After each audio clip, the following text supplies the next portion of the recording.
one peace in all the lands and the deep blue sea.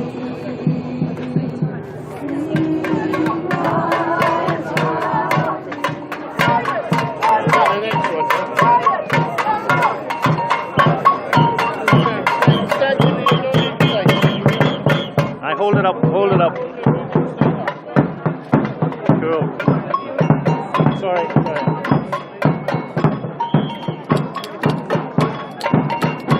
Lovely. Nice. I was elected on a platform of opposing the renewal of the Trident submarine program, as were 56 out of 59 of the members of Parliament who were elected in May 2015. And I pledge to you that every single one of us will be sitting on those green benches in Parliament on Monday until the bitter end in order to press the case for nuclear disarmament. And even if we don't win the vote, we will make sure that the arguments against this obscenity are heard loud and clear. And we will not conclude the debate on Monday, but we will have a relaunching of the campaign against this obscenity. At any time, it would be ridiculous to commit this amount of money to a new nuclear weapons program. But at a time when the British government is determined to run an austerity program and cut back services and funding for the poorest and most vulnerable in our society, it is an absolute disgrace and it should be opposed. But as well as making those economic arguments, we will also make the moral argument too. Because there are far too many people sitting in those benches of the House of Commons, most of them in the Tory party, but I'm afraid some of them in the Labour Party too, who think that what they are engaged in is something akin to playing a video game. And we will make sure that they understand that if they are to put their hands up to vote for a new generation of nuclear weapons, then they need to understand the consequences of what they do. They need to search their conscience. They need to discover within their own morality what makes it okay to base a defence strategy on the genocide of innocents who are never going to take place in a campaign against you.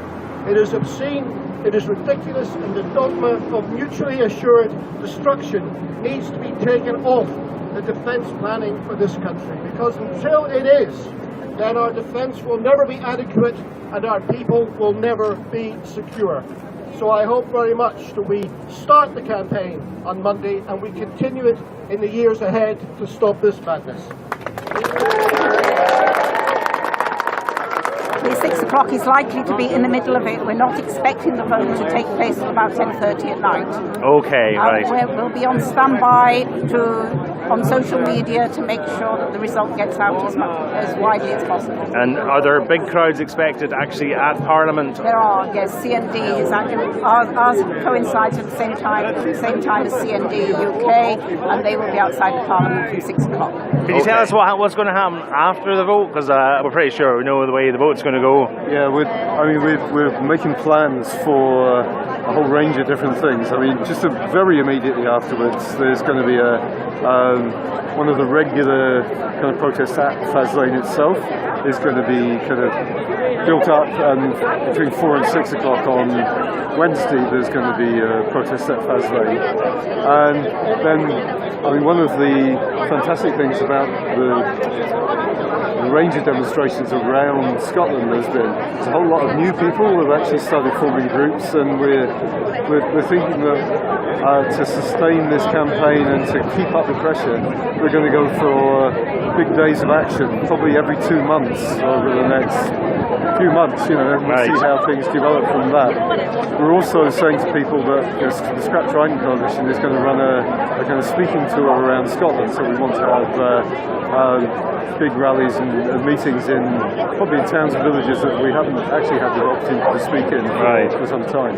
Because in many ways the opposition is really strong, but we just need to bring it together and focus it so that this thing really gets beaten. Okay, so and people can just go to scraptrident.org and find out all the information there. Absolutely. Yeah, that site is kept well up to date. Okay, great. Thanks, Pete.